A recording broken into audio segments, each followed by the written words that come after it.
When Mini came back to America in 2002, it quickly lived up to the reputation that Minis are known for. It was an iconic little British sporty car that offered plenty of performance, go-kart-like handling, especially if you guys went for the performance-oriented John Cooper Works editions. However, enthusiasts have always lusted after the Mini Cooper with the GP badge on it. As you guys know, GP stands for Grand Prix, and it's supposed to be the most performance-oriented version of the Mini Cooper John Cooper Works. And as you can see right behind me is the latest version of the JCW GP. This is the 2021 model. In fact, Mini claims that this is the most powerful production street car that they've ever produced, with a whopping 73 more horsepower over the standard JCW. This hot little hatch behind me can sprint to 60 in around 5 seconds. It'll reach a top speed of 165 miles an hour. And as you can see from the bodywork, this is certainly going to stand out from all the other regular Minis that you see out on the road. So if you guys have always been in the market for the hottest of Mini hatches,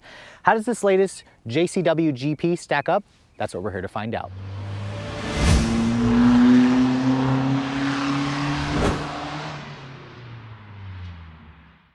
Now, because this has a GP badge, I want to first start, of course, with what's going on underneath the bonnet of this latest version. Now, just like the JCW, we have a 2-liter turbocharged 4. However, the engine has been reworked internally. It also has more boost pressure, of course, for that twin-scroll turbocharger.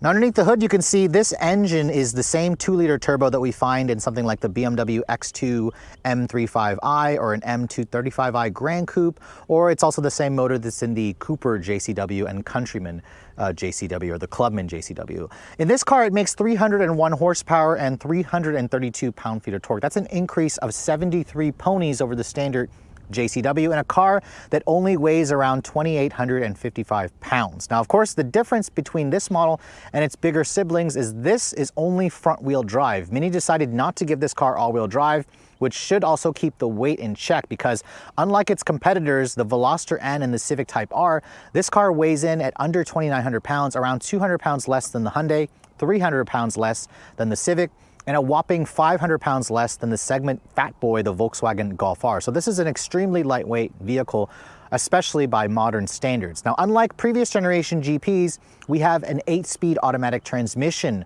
It's your only transmission option. There is no 6-speed manual. And the reason for that is because Mini said they had no manual transmission that could handle the power output of this engine. And to develop one on such a limited production car wouldn't make sense for them financially from a business aspect. So instead, we only have an 8-speed Aisin automatic. It's the same transmission you find and a lot of its bigger siblings. Despite that, Mini says the performance is strong, 0 to 60 in 5 seconds. Like I said, top speed is 165 miles an hour, and fuel economy is not too bad. It's rated at 23 in the city and 30 on the highway. That's around a 2 mpg reduction over the standard JCW.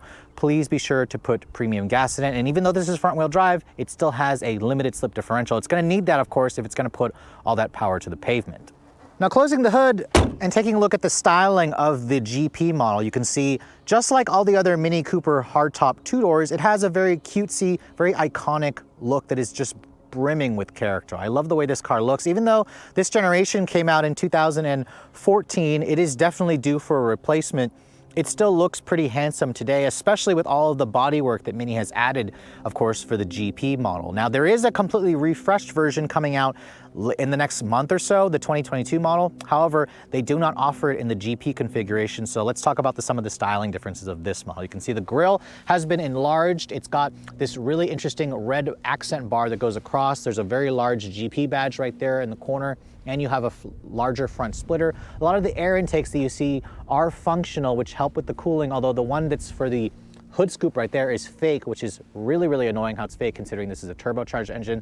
The intercooler is just not mounted at the top like in the previous generation models. You can see the bug-eye looking headlights. These are full LED headlights with an LED daytime running light, LED turn signals, no fog lights, but you can see the 2022 models will have a slightly unique front end where they actually got rid of the black bar and they painted it the same color as the exterior of the car, which does give it a slightly fresher look as opposed to looking like it has its mouth open all the time. That's kind of the criticism that people said about this generation when it first debuted. Now, I hope you guys like this racing gray. This is the only color you can get on the GP models, and they include the contrasting silver roof with, of course, the red trim. Now, moving around the side, you can see, how could we not talk about these massive carbon fiber fender flares? You can see they're an interesting kind of square shape, and they really have a huge back area here where you could stick your finger or your hand back here. Now, Mini says this is all functional.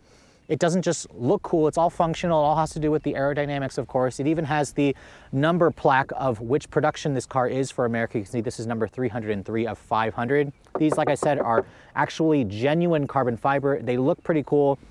Let me know in the comments below if you guys like the way these carbon fiber fender flares look. They're actually on the back of the vehicle. You can see the wheels. These are a unique wheel to the GP. They're an 18-inch wheel wrapped in 225 with Hankook Ventus summer performance tires. The brakes you can see are massive. Those are 14.2-inch rotors with a 4-piston caliper at the front. Red painted. If you guys remember when the original 2002 Mini came out, it had like 15-inch wheels. So the fact that the rotors on this model are 14.2 inches, almost the size of the wheels of the first generation when it first came out nearly 20 years ago. Now, this is still a pretty small car, even though this generation got considerably larger at 152 inches long overall. This is around 20 inches shorter than something like a Civic Type R, nearly 2 feet, and around a foot shorter than something like a Volkswagen GTI. So this is a pretty small car. Minis, this is essentially, again, only offered as a 2-door. They do offer a 4-door version, and Mini does not offer a sunroof on the GP. Instead, you just have this contrasting silver painted roof, which does look pretty cool, in addition to the massive wing on the back, which isn't quite as big as some of the wings like the Civic Type R or the Subaru STI, but I do like how it has the large GP kind of on the side of it. Mini says this wing is functional. It adds some downforce, of course, when you guys are taking it out on the track. Now you can see over here, the rear fender flares also are equally as noticeable as on the front. They do, of course, widen the vehicle. And when you look at the rear, you can see the taillights are darkened. You have the GP badge at the back, and it also has kind of like the British flag embroidered into the actual taillight design. Down here in the rear diffuser, you can see it's got a little bit of a fatter diffuser, unique looking twin center exhaust tips, which, by the way, this is a hot hatch, so let's fire it up so you guys can hear how it sounds.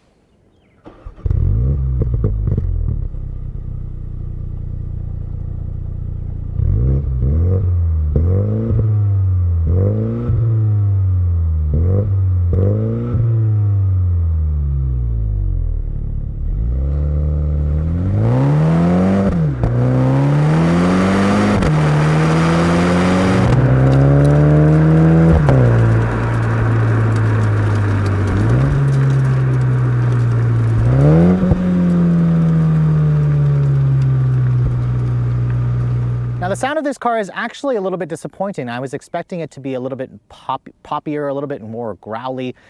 What you hear is mostly on the inside is kind of like a sound that's enhanced by the speaker system. So we'll talk about that later in the test drive. Now, opening up the cargo area, you can see Mini did delete the rear seats on the GP version. This basically expands the cargo to 33 cubic feet, basically because there's no seats. In the regular JCW models, you'll have a rear seat that'll limit the cargo to around 9 cubic feet. But this at 33 has plenty of room, of course, for all of your stuff, maybe even some extra set of wheels and tires. There's a massive strengthening brace that goes along the center that stiffens the chassis up, which, by the way, this car is roughly 0.4 inches lower than the standard JCW, so they're already making a pretty low stiff car even stiffer with the GP models. So on the outside, the Mini Cooper GP definitely looks the part. However, what about the interior? Well, I hope you guys basically like one color combination just like on the outside, because this black with the contrasting red stitching and some of the silver accents is the only way that you can get this car. And it also constantly reminds you that you're in something special because of these unique seats, which are definitely more aggressively bolstered. However, they are a little bit on the hard side. But as you can see, there's the door panel of this car. It definitely doesn't look anything super fancy, especially for a car that has a nearly, or a $40,000 plus price tag. When I shut the door also has a relatively tinny sounding slam. I don't like the way it sounds. It definitely sounds a little bit cheap. What I do like, however, is when you look at the rest of this cabin, I like the fat steering wheel. It's got very thick bolstering.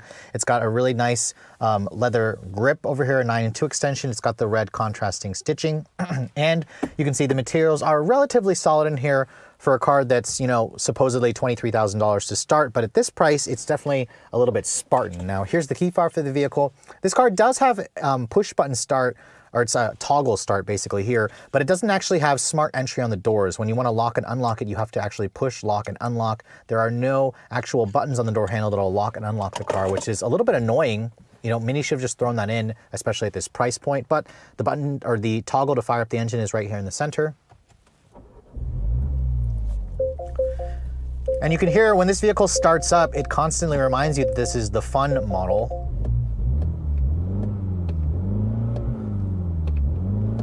There is no like active exhaust or anything like that. Basically the car is just always loud, and it has a pretty nice sound to it, although I really wanted it to have more pops and crackles in the exhaust. Now looking at the rest of this cabin, you can see the design hasn't really changed, although they did improve the tech on this GP model, so I'll briefly touch on that.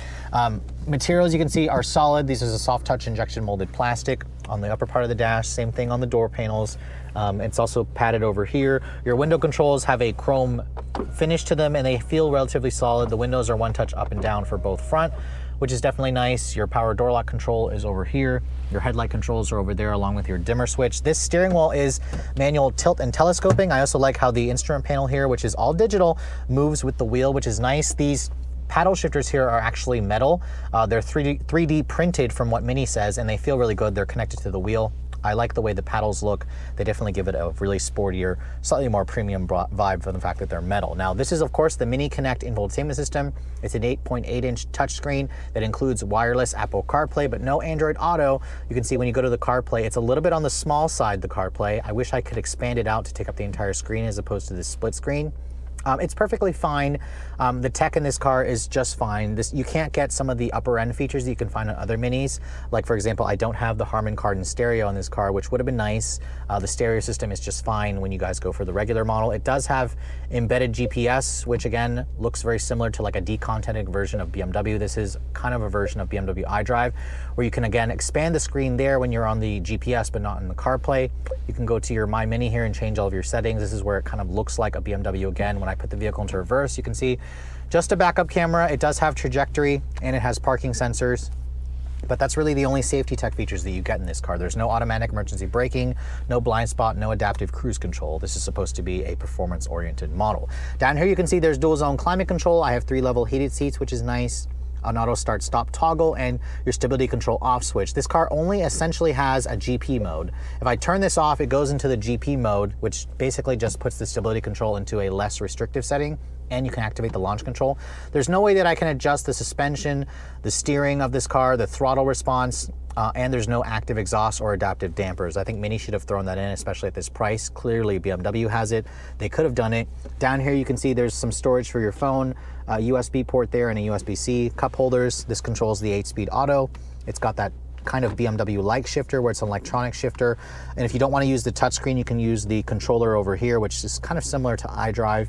Over here on the center console, this is pretty small. It's slightly padded, and you can see right there is a wireless phone charger, but for reference, this is my iPhone 12 Pro Max. As you can see, it doesn't actually fit all the way in there. So that's kind of a problem if you guys have the biggest iPhone. You can't actually even use the wireless phone charger.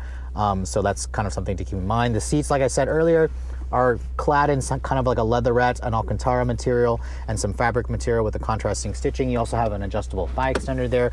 They're very supportive, but definitely not comfortable. These are very hard seats, so I would try the seats out before you actually buy it.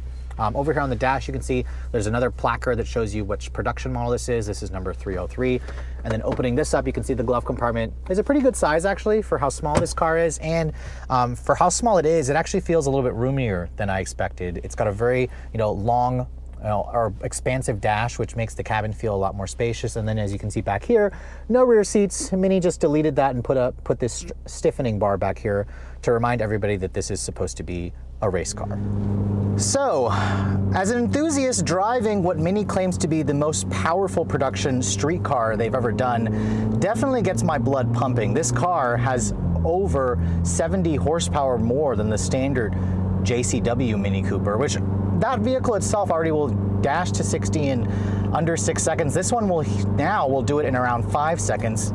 And what really intrigues me about this car is the fact that we have the same powertrain, of course, from the BMW X2 M35i, although it doesn't have all-wheel drive, which is very surprising that Mini decided to do that, because when you have this much power going to just the front wheels, this is what tends to happen.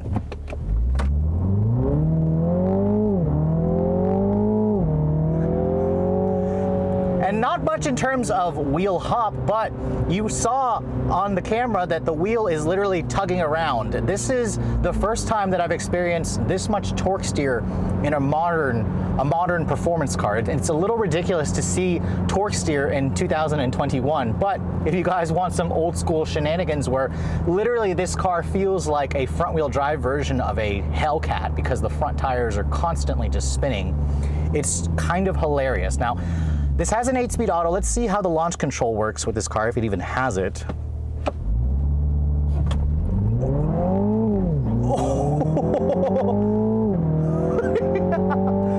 I literally can feel the front wheels fighting for traction. Now, this car does have a limited slip differential, but it does not have a separate steering axis from the suspension knuckles. So unlike the Type R, which has its trickery, this car does not have that, and you feel the front tires struggling for grip.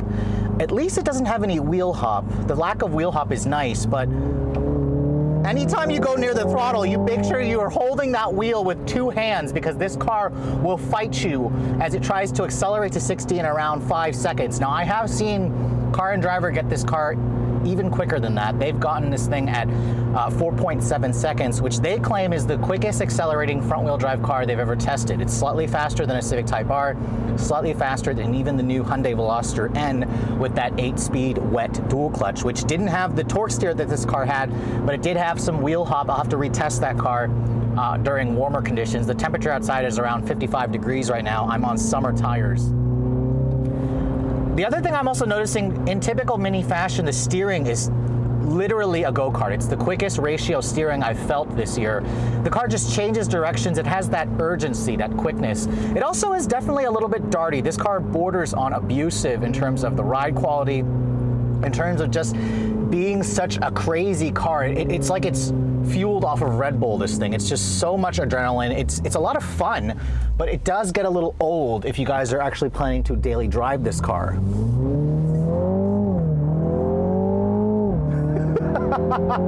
So much fighting with the wheel. It's just insane how the wheel is just tugging out of my hands. And it'll even do that when you're on the highway. If you're going 55 miles an hour or 60 miles an hour, you floor it. You have to make sure you're holding onto the wheel, because the wheel will try to fight you out of your hands. But where the JCW GP really shines is in the corners. This car is quick steering, it's stiffer suspension, it's bigger brakes.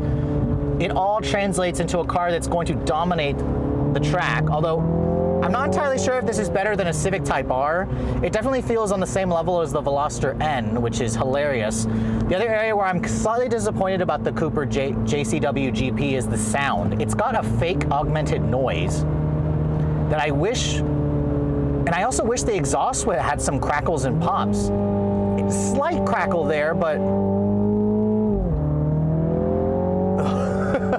but what you hear mostly is just a fake induction sound that's being amplified through the speakers. And this 8-speed automatic is an Aisin transmission. It's not the ZF, and it's a good transmission, but in a performance hatch like this, I find that it is not quick enough in terms of its shifts. When I pull the paddle to change to upshift, you have to pull the paddle slightly faster because it changes too slowly. And if you do that, you're gonna bounce off of the rev limiter, which, by the way, this engine loses steam above 5,000 RPM. You can feel the power taper off above 5 grand. It produces plenty of power though in the mid-range. There's slight turbo lag right at the very beginning. So it's got that, you know, kind of old school turbo feel, which some of you may like. It's a very comical feel. Just the ride quality is so terrible. And you're literally wrestling with the wheel. It's such a freaking weird experience. I haven't experienced this much torque steer, I think, since the Caliber SRT4 and the Neon SRT4. It's just insane how bad the torque steer is in this car. It's stupid. It's absolutely stupid. If Mini had put all-wheel drive in this thing, we'd be looking at a 4.5 second 0 to 60 time easily. This would keep up, of course, with a Golf R, although the new Golf R is supposedly even faster. The Golf R in general is the fat boy of the segment. It weighs a whopping 500 pounds more than this car, which this one at 2,855 pounds is definitely one of the lightest new performance hot hatches that you can buy.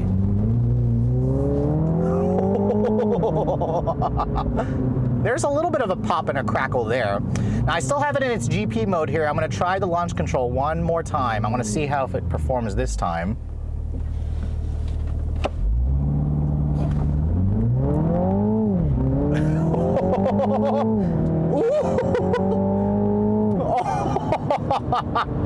Wow, I have no idea how Mini is mitigating the wheel spin or the wheel hop there. Not much in terms of screeching tires, just the wheel constantly wanting to fight me. But I mean, going around these bends here, you can literally see the car has no body lean. They lowered it by 0.4 of an inches. The tires just grip, grip, and grip. They're 20 millimeters thicker than the regular John Cooper works. Oh God, the car just wants to get out of get out of the lane. This is scary, actually. It's been so long since I've driven something like this. And it seriously reminds me of a Hellcat, just opposite. It's front wheel drive, so it doesn't get tail happy. Instead, the tires just want to steer you into the wall, and you have to make sure you're holding onto the wheel. But man, what a car, what a cool car. If you guys want something like this and you basically want to drive it at 10/10 all the time, and you don't want to, or you don't care about a stiff ride and stiff seats, this is definitely your ride because it's an exclusive ride. Remember, there's only 500 of these coming to America, 3,000 being built for the world. And with only 500 of these being produced, you're not going to see very many of these GPs.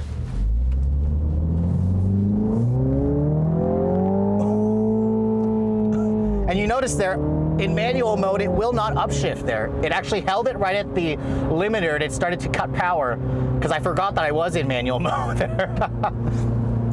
But really, my problem with the GP, as fun of a hot hatch this is, it is not something that I'd want to live with on a day-to-day basis. The ride quality seriously beats you up. It borders on abusive. It's just never settles down. I'm always like this constantly. Like I drove this car for the first time when I picked it up in Baltimore, and I had to drive it about an hour north at midnight, and the ride was just punishing. It was just really, really terrible. Now, in terms of the fuel economy, this is a Mini, and they tend to get decent gas mileage. I've been averaging around 23 mpg in my week's worth of testing. On the highway, it got 32, so actually beating the EPA's estimates. So it's still efficient like a Mini. It's also stiff riding like a Mini, and it's also damn noisy like a Mini. You basically hear the racket of this car all the time. If you're gonna be taking this on a long drive, basically crank up the stereo or put earplugs in your ears because it's loud in here.